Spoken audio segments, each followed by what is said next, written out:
Assalamualaikum warahmatullahi wabarakatuh. Perkenalkan, nama saya Anggi Masanda, NPM F0I021083 dari kelas 3A. Baiklah, di sini saya akan menjelaskan materi dan contoh soal instrumen penelitian, uji validitas, dan uji reliabilitas dengan mata kuliah statistika. Dosen pengampu yaitu Ibu Nurul Hidayati, SSI, MSI.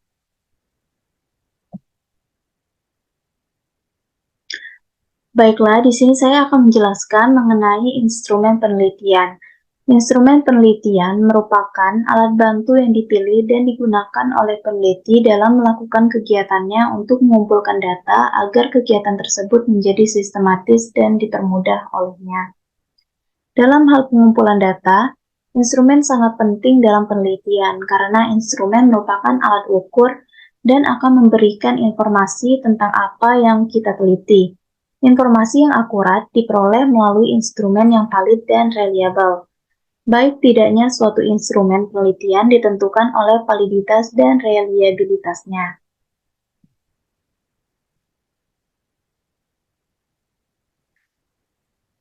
Selanjutnya yaitu uji validitas. Uji validitas ini dilakukan untuk mengukur apakah data yang telah didapat setelah penelitian merupakan data yang valid atau tidak, dengan menggunakan alat ukur yang digunakan seperti kuesioner. Validitas instrumen dapat dibuktikan dengan beberapa bukti. Bukti-bukti tersebut antara lain secara konten atau dikenal dengan validitas konten atau validitas isi, kemudian secara konstruk atau dikenal dengan validitas konstruk, dan secara kriteria atau dikenal dengan validitas kriteria. Nah, yang pertama saya akan menjelaskan mengenai validitas konten. Validitas konten atau validitas isi berfokus memberikan bukti pada elemen-elemen yang ada pada alat ukur dan diproses dengan analisis rasional. Validitas konten dinilai oleh ahli. Saat alat ukur diuraikan dengan detail, maka penilaian akan semakin mudah dilakukan. Kemudian yang kedua yaitu validitas konstruk.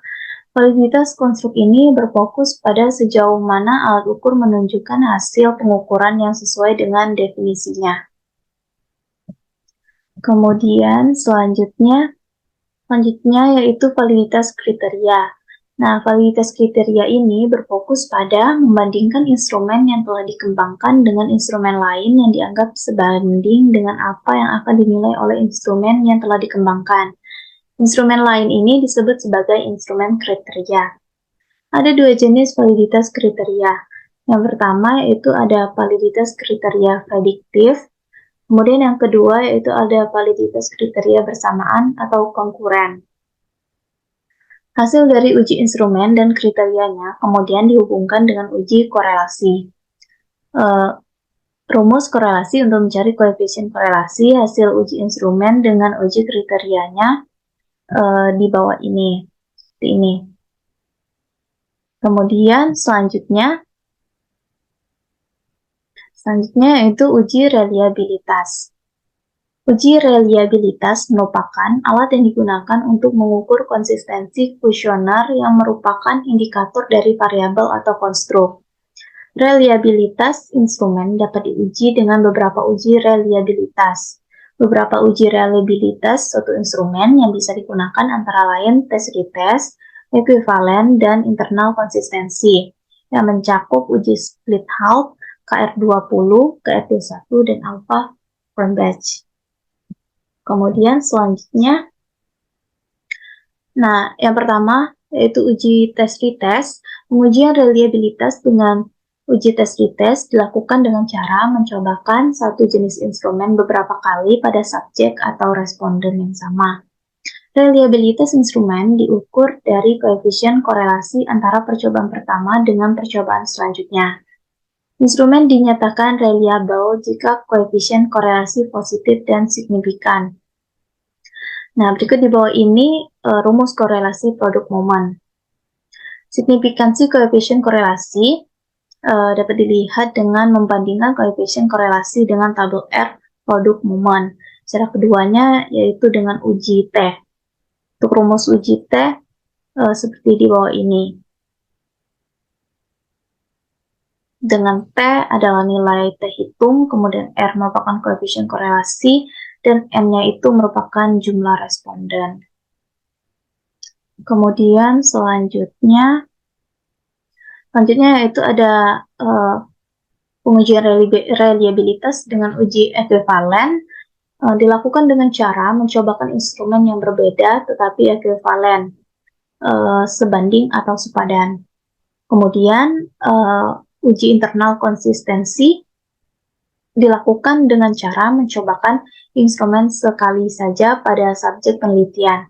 Pengujian ini dapat dilakukan dengan teknik belah dua atau split half dari Spearman-Brown, KR20, KR21, atau dengan teknik alpha Cronbach.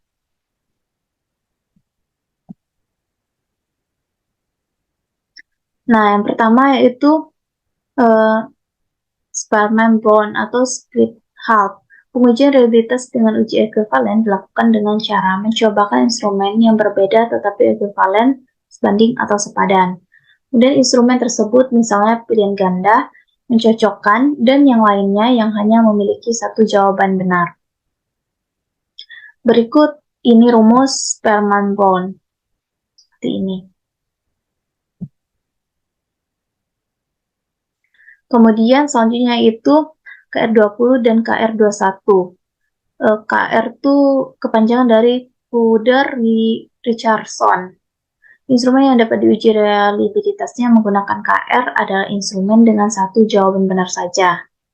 Saat instrumen tidak dapat dipastikan bahwa setiap item soal memiliki tingkat kesulitan yang sama, maka instrumen tersebut dianalisis reliabilitasnya menggunakan rumus KR20. Untuk rumus KR20 ini seperti ini.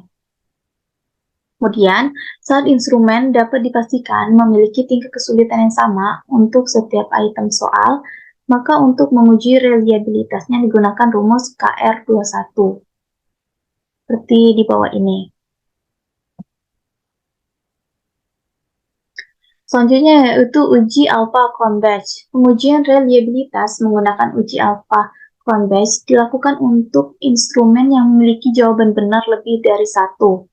Instrumen tersebut misalnya instrumen berbentuk esai, angket, atau kuesioner. Nah, di bawah ini merupakan rumus koefisien reliabilitas alpha Cronbach. Nah, untuk mencari varian items dan varian totalnya digunakan rumus ini. Kemudian selanjutnya itu contoh soal uji validitas untuk 30 responden. Nah, di sini pada tabel ini ada 30 responden. Nah, yang pertama yang dilakukan yaitu kita masukkan rumusnya, rumus ini kita masukkan. Kemudian untuk reliability R1, hasilnya yaitu 0,805, yaitu dinyatakan valid.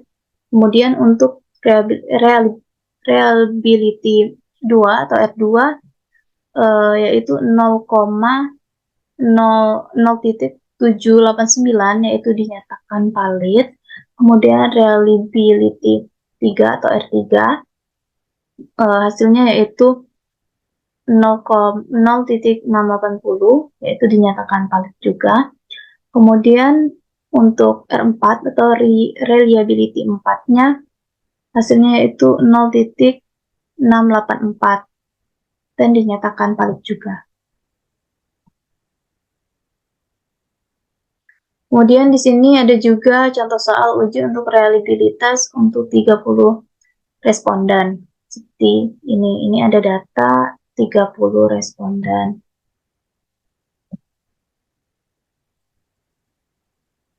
Nah, yang pertama dilakukan yaitu mencari nilai varian butir.